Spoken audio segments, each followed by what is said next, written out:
Pernah nggak sih kalian bayangkan penyanyi papan atas bisa kuat menyanyikan lagu berjam-jam? Atau presenter yang juga membawakan acaranya dengan waktu yang cukup panjang? Kalau orang biasa pasti udah ngos-ngosan banget tuh. Nah, bagaimana sih caranya supaya memiliki teknik pernapasan yang panjang? Di video ini kita akan sama-sama mempelajari mekanisme pernapasan pada tubuh manusia. Terdiri dari pernapasan dada dan pernapasan perut. Ayo kita sama-sama belajar.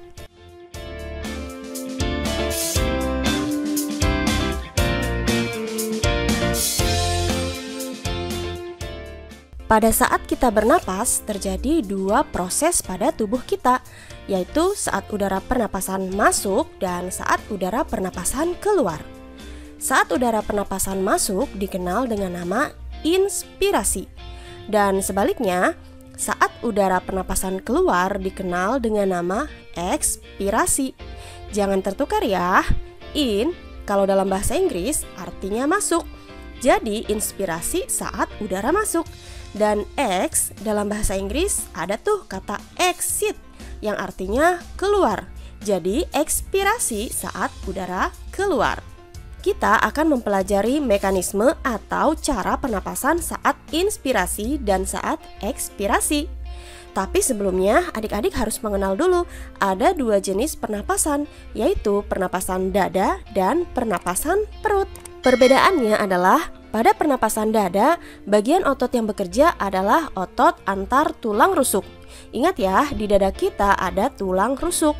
Saat kita menarik napas, tulang rusuk akan naik atau terangkat. Nah, kalau kita mengeluarkan napas, tulang rusuk akan menurun. Lain lagi dengan pernapasan perut. Bagian otot yang bekerja adalah otot diafragma. Diafragma terletak di bagian perut, tepatnya di bawah paru-paru kita. Saat kita menarik napas, rasakan bagian perut akan sedikit membuncit. Sebaliknya, saat kita mengeluarkan napas, perut akan kembali ke posisi normal. Nah, kembali lagi ke mekanisme pernapasan. Kita akan mengurutkan mekanisme pernapasan dada dan perut baik saat inspirasi maupun ekspirasi. Yang pertama, mekanisme inspirasi pernapasan dada. Dimulai dari otot antar tulang rusuk berkontraksi atau terangkat. Diikuti rongga dada membesar. Paru-paru pun ikut mengembang. Selanjutnya, tekanan udara yang ada dalam paru-paru menjadi mengecil, sehingga udara luar akan masuk. Selanjutnya, mekanisme ekspirasi pernapasan dada. Tahapannya tinggal kebalikan dari inspirasi pernapasan dada saja ya.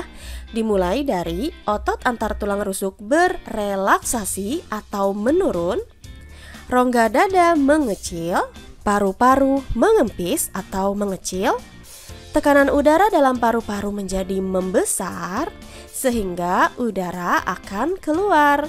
Sekarang kita akan beralih ke mekanisme pernapasan perut. Untuk mekanisme inspirasi pernapasan perut, urutannya antara lain otot diafragma berkontraksi atau mendatar, rongga dada membesar, paru-paru mengembang, tekanan udara dalam paru-paru mengecil sehingga udara masuk. Sebaliknya, urutan mekanisme ekspirasi pernapasan perut yaitu otot diafragma berrelaksasi atau melengkung, rongga dada mengecil, paru-paru mengecil, tekanan udara dalam paru-paru membesar sehingga udara keluar. Nah, adik-adik, untuk mempermudah, adik-adik ingat saja ya, kalau pernapasan dada yang dipakai adalah otot antar tulang rusuk. Sedangkan kalau pernapasan perut yang dipakai otot diafragma. Nah, untuk inspirasi akan terjadi kontraksi, sedangkan ekspirasi terjadi relaksasi. Kalau untuk tekanan selalu kebalikannya ya. Kalau paru-parunya membesar, artinya tekanannya mengecil. Sedangkan saat paru-parunya yang mengecil, maka tekanannya yang membesar. Itu kata kuncinya ya, jangan sampai lupa. Untuk membuktikan salah satu mekanisme pernapasan kita, bisa menggunakan percobaan sebagai berikut. Ini adalah salah satu percobaan untuk membuat model paru-paru. Alat dan bahan yang digunakan cukup sederhana ya, perhatikan baik-baik. ada sedotan, balon, kemudian bisa menggunakan botol plastik, gunting. Nah, perhatikan baik-baik ya.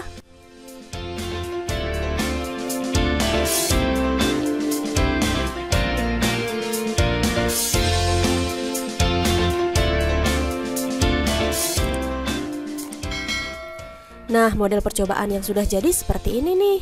Untuk bagian bawah ditutup oleh balon, kita ibaratkan sebagai diafragma kita.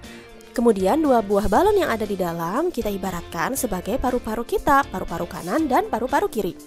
Dan sedotannya yang berbentuk seperti huruf Y terbalik adalah cabang batang tenggorokan. Langkah percobaannya cukup sederhana kok. Kita bisa lakukan seperti ini, tinggal ditarik, lepas, dan seterusnya. Pada saat balon di bagian bawah ditarik, ternyata balon yang ada di dalam akan mengembang. Artinya pada saat diafragma kita berkontraksi, akan membuat paru-paru kita mengembang. Dan sebaliknya, pada saat diafragma kita berelaksasi, maka akan membuat paru-paru kita mengempis. Nah, model penapasan ini berkaitan dengan penapasan perut ya, karena berkaitan dengan kontraksi dan relaksasinya otot diafragma.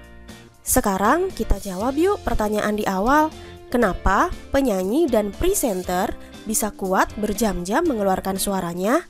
Ternyata mereka menggunakan pernapasan perut, bukan pernapasan dada ya. Karena penggunaan pernapasan perut dapat memperpanjang nafas kita, jadi nggak akan ngos-ngosan. Untuk bisa menggunakan pernapasan perut, tentunya perlu latihan rutin ya. Demikian pembahasan materi untuk video kali ini ya, semoga bermanfaat. Sampai bertemu di video-video selanjutnya. Jangan lupa like-nya ya adik-adik. Wassalamualaikum warahmatullahi wabarakatuh.